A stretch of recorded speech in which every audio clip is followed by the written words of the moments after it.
Okay, class, today I would like to review expressions. Okay, so we're going to do an expression review. We're going to do that three ways. One, by evaluating an expression through a t-chart.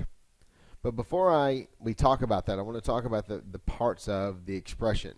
2x plus 6. We need to remember some things about this. One, the x is our variable. It is a container that has a value, okay? And its value can change. That's why we call it a variable. The 6 is called a constant because it will constantly be the value of 6 all the time. The 2, the number that is attached to a variable, is called a coefficient. Okay? And what this expression means is we're going to take whatever value x we have, plug it in, multiply it by the coefficient, and add the constant. And that will give us our value, or our y value. This is nothing but an input-output table. Okay? So if I were to plug this in, take this negative 2, I'm going to plug it into the x. So we would do 2 times negative 2 plus 6. Well, 2 times negative 2 gives me negative 4.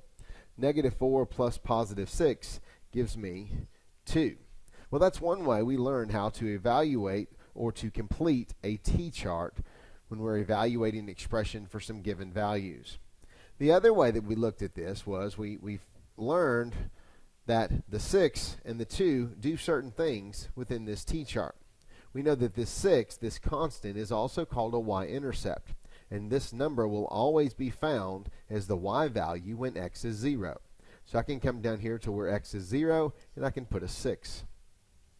The 2, or the slope, okay, in this particular expression, determines the pattern of counting going down the y side of this t-chart. So it says that we're going to count by 2's down this way only if the left-hand side, or the x values, are counting by 1's. They are, so that means that from this 6, all I really have to do is increment each by 2. So 6 plus 2 gives me 8. 8 plus 2 gives me 10. To go back up, I just subtract 2. So I end up with 4. So let's see if we can do another one the same exact way. So here's our second one. Now this one's a little bit trickier because it's a minus problem. Now the first thing that I've taught you is to take care of that. Change your subtraction to addition, next number to its opposite. So always work with these within the plus framework, and it makes it a little bit easier. So I'm going to change my subtraction to addition, next number to its opposite.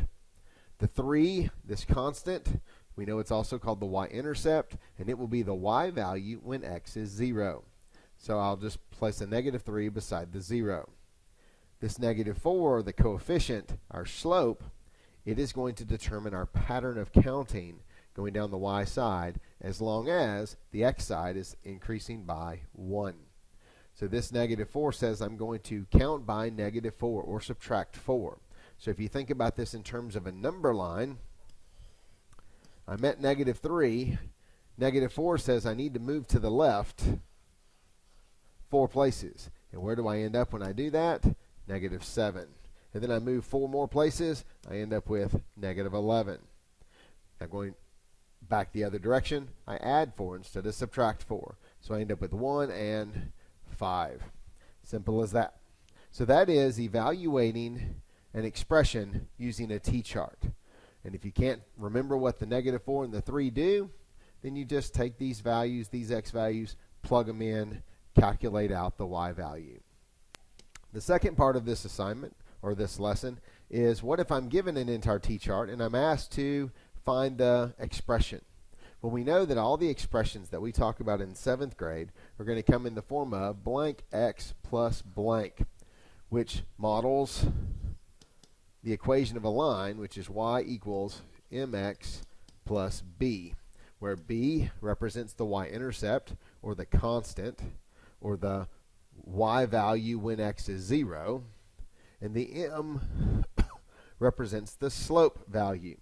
And for m, there is a formula, and we learned that formula during the first semester, and m is equal to delta y divided by delta x, or the change in y divided by the change in x. Okay, so let's find our b first.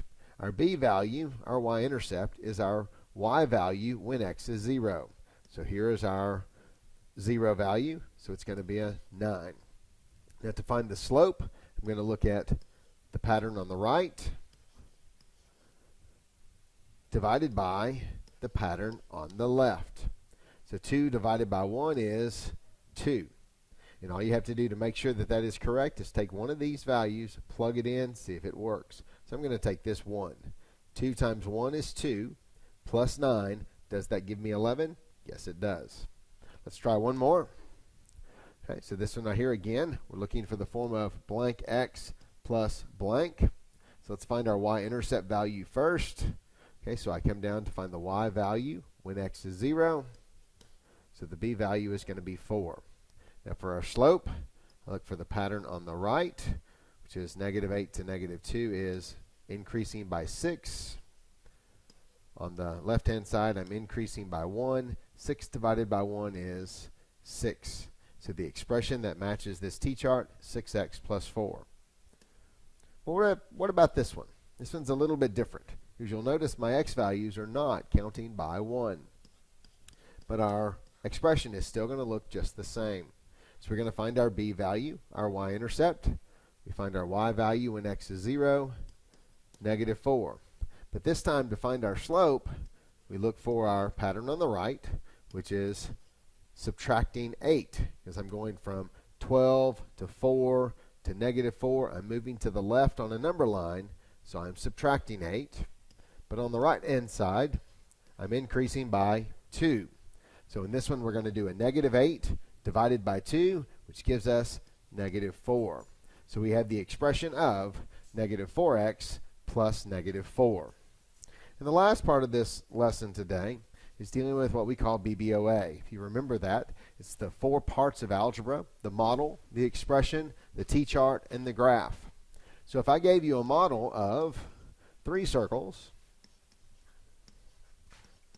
and 2 squares that are closed, if we have the key of the circles being our x's, where an open circle is going to represent a positive x, a closed circle will represent a negative x, an open square represents a positive 1, and a closed square represents a negative 1.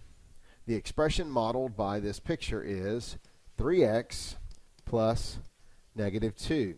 Because again, all of our expressions are going to be in the form of blank x plus blank, or plus blank. Okay? So this could also be written as 3x minus 2. Now we want to evaluate this expression for the values of -2, -1, 0, 1, and 2. So again, I can look for my 0 value, or my y-intercept value. It's a -2. This 3 says I'm going to count by 3's. So -2, 1, 4, subtract, we end up with -5, -8.